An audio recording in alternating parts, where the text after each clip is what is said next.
Hello everyone, welcome to my channel. तो हमने GK GS की न्यू सीरीज को स्टार्ट किया है जिसमें कि हम daily 20 most important GK GS के क्वेश्चंस को करेंगे विद एक्स्ट्रा फैक्ट। तो आप में से जितने भी किसी भी गवर्नमेंट एग्जाम की तैयारी कर रहे हैं जिसमें कि जीके जीएस पूछा जाता है, तो आप इस चैनल को सब्सक्राइब कर सकते हैं ताकि मेरी वीडियो का नोटिफिकेशन सबसे पहले आपके पास जाए। ठीक है, तो स्टार्ट कर लेते हैं।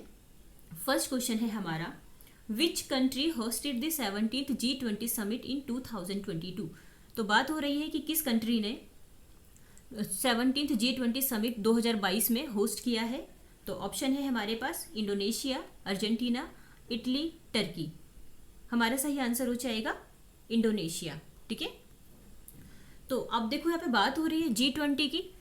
तो G20 से हम रिलेट करते हैं कि जो G20 है ग्रुप ऑफ 20 कंट्रीज। ठीक है, बट यहाँ पे 20 कंट्रीज नहीं है, 19 कंट्रीज है, प्लस एक है हमारा यूरोपियन यूनियन। इसको ही G20 कहा जाता है। और अभी G20 2023 में दिल्ली में ही आयोजित किया गया है जिसकी की थीम थी one earth one family one future. ठीक है, और करंट से अगर हम थोड़ा सा रिलेट करें ना, इसको मैं यहाँ लिखती हूँ। तो G20 अब G20 नहीं, G21 हो गया है। ठीक है, तो 21 इसका मेंबर कौन बना है? तो G20 का 21st मेंबर है इसका ये अफ्रीकी यूनियन। ठीक है, और ये इंपॉर्टेंट क्वेश्चन है आपके एग्जाम के लिए, अफ्रीकी यूनियन इज दी। ठीक है, और यहाँ पे बात हुई है इंडोनेशिया की। तो इंडोनेशिया की अगर मैं बात करूँ तो इंडोनेशिया की जो कैपिटल है वो जकार्ता है, और न्यू कैपिटल भी इसकी बन गई है नूसंतारा। इसको हम मैप के थ्रू देख लेते हैं। देखो ये है मैप हमारा वर्ल्ड का, जिसमें कि ये है इंडोनेशिया की लोकेशन। ठीक है, कुछ इस तरह से बिखरा हुआ सा है ये इंडोनेशिया है, और इसकी कैपिटल मैंने आपको बताया है जकार्ता, और न्यू कैपिटल है नूसंतारा। ठीक है, नेक्स्ट क्वेश्चन पे चलते हैं। नेक्स्ट क्वेश्चन है हमारा, the unit structure of genes is made up of. बात हो रही है कि जो जीन होता है ना, उसका जो यूनिट स्ट्रक्चर है वो किससे बना होता है।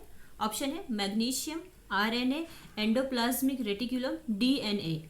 हमारा सही आंसर हो जाएगा DNA. DNA it means deoxy ribo nucleic, या फिर न्यूक्लिक हो जाएगा डीऑक्सी राइबो न्यूक्लिक एसिड। ठीक है, ये इसकी फुल फॉर्म है। कई बार एग्जाम में एग्जामिनर इसकी फुल फॉर्म को भी पूछता है। अब बेसिकली ये देखो डीएनए होता क्या है। तो डीएनए ये एक तरह से एक ऐसा केमिकल होता है जो कि ऑल लिविंग सेल्स में पाया जाता है। और अगर मैं सीधा सीधा बोलूँ ना, तो जो डीएनए होता है वो मॉलिक्यूल्स का ऐसा ग्रुप होता है जो माता पिता से अपने संतान के अंदर ये ट्रांसफ़र होता है। और डीएनए की खोज किसने की थी, ये एक्स्ट्रा फैक्ट मैं आपको बता रही हूँ। तो ये की थी जेम्स वॉटसन और फ्रांसिस क्रिक ने। ठीक है, और कुछ और रिलेट कर सकते हैं क्या हम? अच्छा, एक क्वेश्चन और रिलेट कर सकते हैं कि डीएनए को ना कई बार मॉलिक्यूल ऑफ लाइफ भी कहा जाता है। ठीक है, मॉलिक्यूल ऑफ लाइफ। ठीक है, नेक्स्ट क्वेश्चन पे चलते हैं। नेक्स्ट क्वेश्चन है हमारा, Namdapha national park is situated in. तो नामदफा नेशनल पार्क कहाँ पर है? ऑप्शन है अरुणाचल प्रदेश, मिजोरम, मणिपुर, सिक्किम। तो नामदफा नेशनल पार्क हमारा हो जाएगा अरुणाचल प्रदेश में। इसकी लोकेशन देख लेते हैं अरुणाचल प्रदेश की। देखो ये है हमारे अरुणाचल प्रदेश की लोकेशन, और अरुणाचल प्रदेश की कैपिटल है ईटानगर। यहाँ लिख देती हूँ मैं। और कुछ और रिलेट कर सकते हैं क्या? तो हम बेसिक डेफिनेटली कर सकते हैं। जो अरुणाचल प्रदेश की लोकेशन है, इसकी जो बॉर्डर है ये चाइना से लग रहा है, भूटान से भी लगता है, आसाम से, यहाँ नागालैंड से भी इसकी लोकेशन, इसका जो बॉर्डर है वो शेयर हो रहा है यहाँ म्यांमार से। ठीक है, तो नेक्स्ट क्वेश्चन पे चलते हैं। नेक्स्ट क्वेश्चन है हमारा, transverse sand dunes in the Thar desert are also known as. तो बात हो रही है यहाँ पे जो ट्रांसवर्स सैंड ड्यून्स होता है ना, सैंड ड्यून्स यानी कि जो बालू के टिब्बे होते हैं, ठीक है, उनको थार डेजर्ट में किस नाम से जाना जाता है? ऑप्शन है बरखांस, सीफ ड्यून्स, यार ड्यून्स, ज्यूजेन। ठीक है, हमारा सही आंसर हो जाएगा बरखांस, ठीक है। तो जो थार डेजर्ट है उसमें जो बालू के टिब्बे होते हैं उसको बरखांस के नाम से जाना जाता है, ठीक है। अच्छा, थार डेजर्ट की मैं बात करूँ ना, तो थार डेजर्ट ये भारत का सबसे बड़ा डेजर्ट है और ये भारत और पाकिस्तान के बीच में है, ठीक है, भारत और पाकिस्तान, ठीक है। और हम कह सकते हैं लाइक थोड़ा सा भारत में देखा जाए तो गुजरात, पंजाब, इस एरिया में ये थार डेजर्ट वगैरह है और थोड़ा पाकिस्तान में, ठीक है। नेक्स्ट क्वेश्चन पे चलते हैं। नेक्स्ट क्वेश्चन है हमारा, the south Indian state which was famous for its naval power was. तो साउथ इंडियन स्टेट की बात हो रही है, बेसिकली स्टेट तो नहीं है, डायनेस्टी की बात हो रही है, ठीक है। तो वहाँ पे बात हो रहा है कि इसमें से कौन सा जो डायनेस्टी था वो फेमस था इट्स नेवल पावर, यानी कि इसकी जो नवल पावर है, नौसैनिक शक्ति है, इसके लिए फेमस था। ऑप्शन है चालुक्यास, चोलास, होयसलास, पांड्यास। हमारा सही आंसर हो जाएगा चोलास, यानी कि चोल डायनेस्टी, ठीक है। तो चोल डायनेस्टी में जो नौसैनिक शक्ति थी ये इस चीज़ के लिए फेमस था। और चोल वंश का जो संस्थापक था वो विजयालय था, यहाँ लिख देती हूँ मैं। और यहाँ का सबसे महान राजा था राजा राज, इनका नाम ही था राजा राज, ठीक है। ये इंपॉर्टेंट रहेगा आपके एग्जाम के लिए। नेक्स्ट क्वेश्चन पे चलते हैं। नेक्स्ट क्वेश्चन है हमारा, which of the following electoral system is used for the election of the office of the president of India. बात हो रही है इंडिया में प्रेसिडेंट के प्रेसिडेंट को इलेक्ट करने के लिए कौन से सिस्टम का यूज़ किया जाता है। ऑप्शन है हमारा single transferable vote, ranked voting, instant run off voting, first past the post. हमारा सही आंसर हो जाएगा सिंगल ट्रांसफेरेबल वोट, ठीक है। तो क्या होता है कि तो जब भी इंडिया में प्रेसिडेंट को चुना जाता है तो उसको सिंगल ट्रांसफेरेबल वोट इस सिस्टम के थ्रू चुना जाता है। और यहाँ पे बात हो रही है देखो प्रेसिडेंट की, एक मिनट मैं यहाँ लिख देती हूँ, थोड़ा सा ये काम नहीं कर रहा शायद, मैं यहाँ लिख देती हूँ कुछ एक्स्ट्रा फैक्ट के बारे में। जो प्रेसिडेंट है ये आर्टिकल 52 कहता है कि भारत का एक प्रेसिडेंट होगा, ये इंपॉर्टेंट आर्टिकल है वैसे। और एक आर्टिकल है 54 जिसमें कि प्रेसिडेंट के इलेक्शन के बारे में बताया गया है। और एक और हम रिलेट कर सकते हैं आर्टिकल 61 जो कि रिलेटेड है इम्पीचमेंट यानी कि महाअभियोग से, ठीक है। तो ये तीनों ही आर्टिकल बहुत इंपॉर्टेंट रहेगा आपके एग्जाम के लिए, आर्टिकल 52, 54 और आर्टिकल 61, ठीक है। नेक्स्ट क्वेश्चन पे चलते हैं। नेक्स्ट क्वेश्चन है हमारा, which of the following major festival is celebrated by Kashmiri Pandit in Jammu and Kashmir in the month of Feb और मार्च। तो बात हो रही है कि जम्मू कश्मीर में जो कश्मीरी पंडित है वो फरवरी और मार्च में एक फेस्टिवल को सेलिब्रेट करते हैं। तो वो फेस्टिवल कौन सा है। ऑप्शन है हेमिस फेस्टिवल, हैरत फेस्टिवल, गाल्डन नामचोत, स्पितुक गुस्तर। हमारा सही आंसर हो जाएगा हैरत फेस्टिवल। तो देखो जो हैरत फेस्टिवल है ना, बेसिकली ये जो कश्मीर के पंडित है ना उनके द्वारा ही सेलिब्रेट किया जाता है। और ये जम्मू कश्मीर का सबसे बड़ा फेस्टिवल होता है हैरत फेस्टिवल। तो एग्जामिनर आपसे ऐसे भी पूछ सकता है कि जम्मू कश्मीर का सबसे बड़ा फेस्टिवल कौन सा है, तो ये हैरत फेस्टिवल है। और ये ना शिवरात्रि के जैसा ही होता है, ठीक है। और इस फेस्टिवल में, हैरत फेस्टिवल में भगवान शिव की पूजा की जाती है। आप शिवरात्रि से इस फेस्टिवल को रिलेट कर सकते हैं, ठीक है। नेक्स्ट क्वेश्चन पे चलते हैं।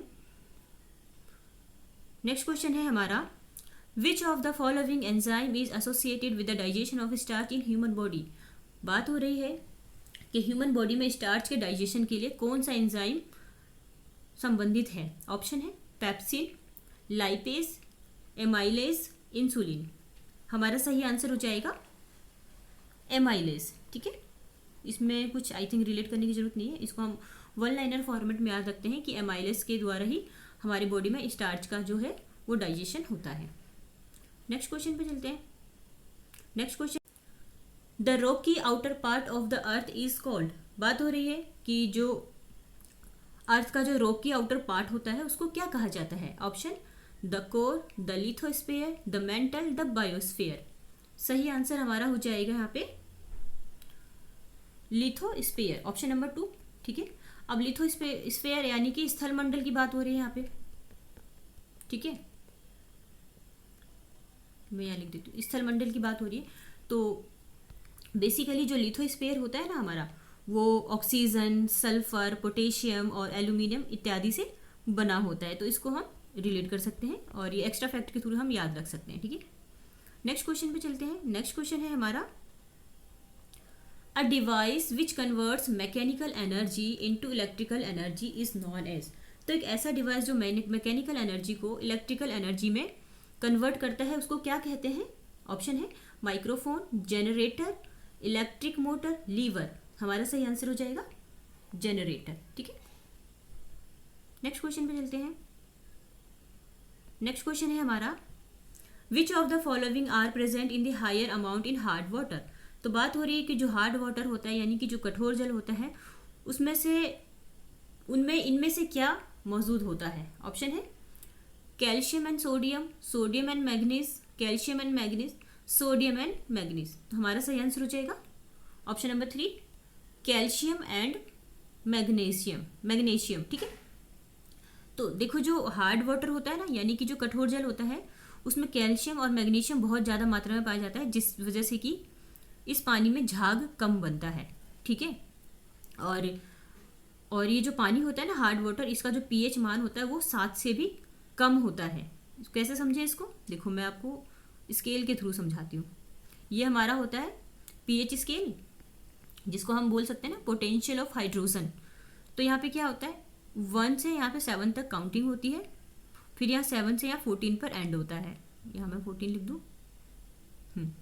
तो देखो यहाँ पे ये होता है हमारा एसिड और ये होता है हमारा एल्कली और बीच में होता है न्यूट्रल। सीधा कह सकते हैं कि ये अम्ल होता है, ये क्षार होता है, ये अब सही से बन नहीं रहा होगा लिखने में, और ये उदासीन होता है यानी कि न्यूट्रल होता है, ठीक है।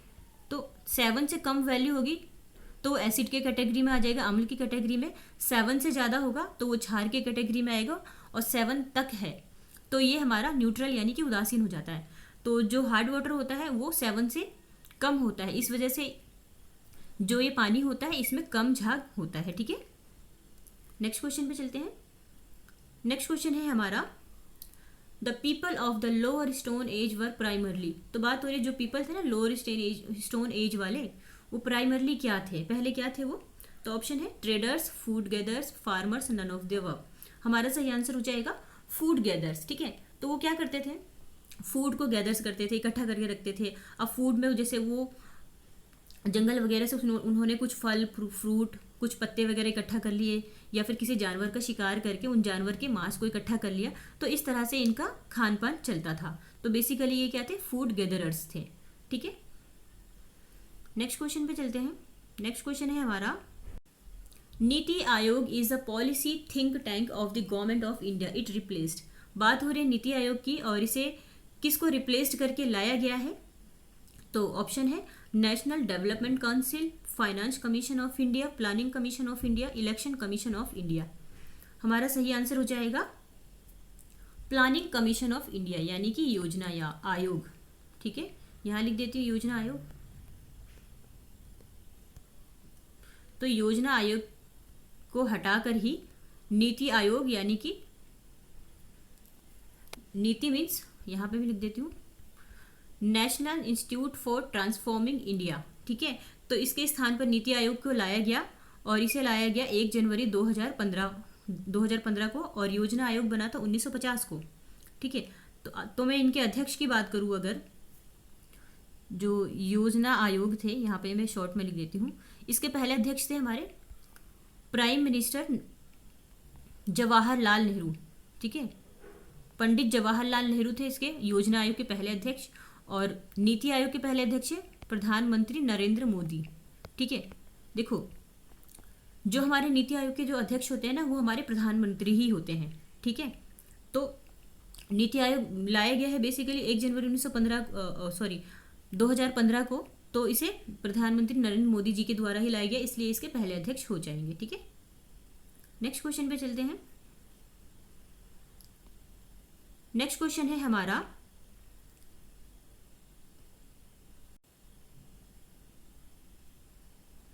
The attorney general of India is the dash of the government of India. बात हो रही है अटॉर्नी जनरल के बारे में कि ये क्या होता है। ऑप्शन है chief account officer, chief law officer, chief audit officer, chief election officer. हमारा सही आंसर हो जाएगा चीफ लॉ ऑफिसर, ठीक है, यानी कि मुख्य विधि अधिकारी। तो हमारा जो अटॉर्नी जनरल होता है, जो एजीआई होता है, वो हमारा चीफ लॉ ऑफिसर होता है, ठीक है। और एजीआई की अगर मैं बात करूँ ना, तो इसे ये आर्टिकल 76 में आता है और ये बहुत इंपॉर्टेंट है, एजीआई का पूछा जाता है बहुत बार। तो ये आर्टिकल 76 से रिलेटेड हो जाएगा और ये चीफ लीगल एडवाइज़र होता है, ठीक है। और अगर इनके अपॉइंटमेंट की बात करूँ अटॉर्नी जनरल की, तो इनको हमारे जो प्रेसिडेंट है वो अपॉइंट करते हैं और प्रेसिडेंट के अकॉर्डिंग ही ये अपने पोस्ट पर बने रह सकते हैं, ठीक है। थोड़ा सा करंट से रिलेट कर लेते हैं, ठीक है। करंट से रिलेट करूँ तो हमारे वर्तमान में एजीआई कौन है, तो वो है आर वेंकट रमन, ठीक है। और फर्स्ट कौन थे, तो ये थे एमसी सेतलवाड़, ठीक है। नेक्स्ट क्वेश्चन पे चलते हैं। नेक्स्ट क्वेश्चन है हमारा, former Indian football team captain dash passed away in August 2022। तो एक फॉर्मर फुटबॉल टीम के कैप्टन थे, तो उनका ही निधन हो गया है अगस्त 2022 में। तो वो कौन थे? ऑप्शन है भरत छेत्री, रमनदीप सिंह ग्रेवाल, दिलीप तिर्की, समर बद्रू बनर्जी। हमारा सही आंसर हो जाएगा समर बद्रू बनर्जी। इनको हम इमेज के थ्रू देख लेते हैं। देखो ये जो इमेज है ये है समर बद्रू बनर्जी, ये फुटबॉल से संबंधित है, ठीक है, आप इनको देख सकते हैं। इनका ही अगस्त 2022 में निधन हुआ है। तो नेक्स्ट क्वेश्चन पे चलते हैं। नेक्स्ट क्वेश्चन है हमारा, who launch the pilot project of digital rupee in the wholesale segment of 1 नवंबर 2022। ठीक है, बात हो रही है पायलट प्रोजेक्ट की, तो इसे किसने लॉन्च किया है? ऑप्शन है आरबीआई, एसबीआई, नाबार्ड, सेबी। तो पायलट प्रोजेक्ट है ये लाया गया है आरबीआई के द्वारा, रिजर्व बैंक ऑफ इंडिया, ठीक है, और इसे 2022 में ही लाया गया है। बेसिकली इसको लाने का जो पर्पस है ना, वो है जो देश में कैशलेस ट्रांजेक्शन को बढ़ावा देना, ठीक है। तो इस चीज़ को बढ़ावा देने के लिए ही आरबीआई ने डिजिटल रुपी को लॉन्च किया है, ठीक है। वर्तमान में हमारे आरबीआई के गवर्नर कौन है? शक्तिकांत दास, जो कि 25वें नंबर के गवर्नर है, ठीक है। नेक्स्ट क्वेश्चन पे चलते हैं। नेक्स्ट क्वेश्चन है हमारा, who among the following built the Qutub Minar at Delhi. तो यहाँ पे बात हो रही है जो दिल्ली में जो कुतुब मीनार है उसको किसने बनवाया? तो ऑप्शन है हमारा कुतुबुद्दीन ऐबक, अकबर, शाहजहां, खिज्र खां। तो हमारा सही आंसर हो जाएगा कुतुबुद्दीन ऐबक, ठीक है। अब देखो नाम से भी तो थोड़ा मिलता जुलता है ना, कुतुब मीनार, कुतुबुद्दीन ऐबक। तो देखो बेसिकली इन्होंने बनाया था, बट जो इनको पूरा किया था ना, ये किया था पूरा इल्तुतमिश ने, ठीक है, यहाँ लिख देती हूँ। और कुछ और अगर हम रिलेट करें तो जो कुतुबुद्दीन ऐबक थे ना, वो दिल्ली के पहले मुस्लिम शासक थे। इन्होंने 1206 से 1210 तक अपना शासन किया था, ठीक है। नेक्स्ट क्वेश्चन पे चलते हैं। नेक्स्ट क्वेश्चन है हमारा, in the national games 2022 who won the gold medal in women's 53 kg wrestling on October 2022। बात हो रही है कि वुमेन्स की 53 kg रेसलिंग में किसने गोल्ड मेडल जीता है? ऑप्शन है अंतिम पंघाल, प्रणति नायक, हिना खलीफा, स्वाति संजय। तो हमारा सही आंसर हो जाएगा अंतिम पंघाल। तो इन्होंने फाइनल में मध्य प्रदेश की जो प्रियांशी प्रजापति है उसको हराया है। और अंतिम पंघाल की बात करूँ तो ये बिलोंग करती है हरियाणा से, हरियाणा के भी हिसार से, ठीक है। नेक्स्ट क्वेश्चन पे चलते हैं। नेक्स्ट क्वेश्चन है हमारा, who among the following has won the Pulitzer prize 2022 in poetry category. बात हो रही है पुलित्जर प्राइज 2022 पोइट्री कैटेगरी में किसने जीता है? ऑप्शन है Diane Seuss, Oscar James, Akoyo Kunle, Felomo, Ciara Freeman. सही आंसर हमारा हो जाएगा डायने स्यूज ने, ठीक है। तो इनको ही पुलित्जर प्राइज दिया गया है 2022 का पोइट्री कैटेगरी में। अच्छा देखो, जो पुलित्जर पुरस्कार है वो दिया क्यों जाता है, तो ये बेसिकली दिया जाता है जर्नलिज्म, लिटरेचर और संगीत रचना में जो अच्छा प्रदर्शन करता है, ठीक है, तो उनको ये पुलित्जर पुरस्कार दिया जाता है। और पहली बार इस पुरस्कार की शुरुआत हुई थी 1917 में, ठीक है। नेक्स्ट क्वेश्चन पे चलते हैं। नेक्स्ट क्वेश्चन है हमारा, which of the following statement about श्रेष्ठ स्कीम। अच्छा देखो, यहाँ पे श्रेष्ठ स्कीम की बात हुई है, ठीक है, तो मैं वैसे बता देती हूँ श्रेष्ठ स्कीम क्या होती है। तो देखो, ये एक ऐसी स्कीम है ना जिसमें जो ऐसी कैटेगरी के जितने भी बच्चे हैं जो भी स्कूल जाते हैं और 9th से 12th क्लास के बीच में हैं, तो उसके अंतर्गत ना गवर्नमेंट ने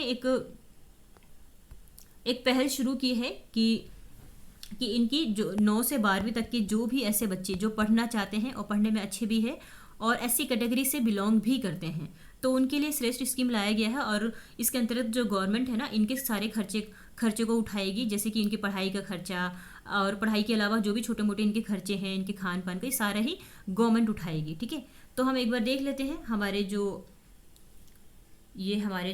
पॉइंट्स है क्या है ये। तो ये है, this scheme is for residential education for students in high school in targeted areas. बिल्कुल सही है हमारा, ये हाई स्कूल यानी कि मतलब 9 से 12th क्लास के बीच में होना चाहिए।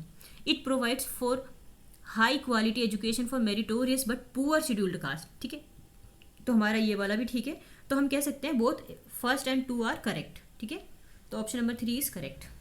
और वैसे ये इंपॉर्टेंट स्कीम है क्योंकि एजुकेशन से रिलेटेड कोई भी स्कीम आती है तो वो हमारे एग्जाम के लिए इंपॉर्टेंट हो जाती है, ठीक है। नेक्स्ट क्वेश्चन पे चलते हैं। अच्छा देखो, हमारी 20 क्वेश्चन की सीरीज़ कंप्लीट हो गई है।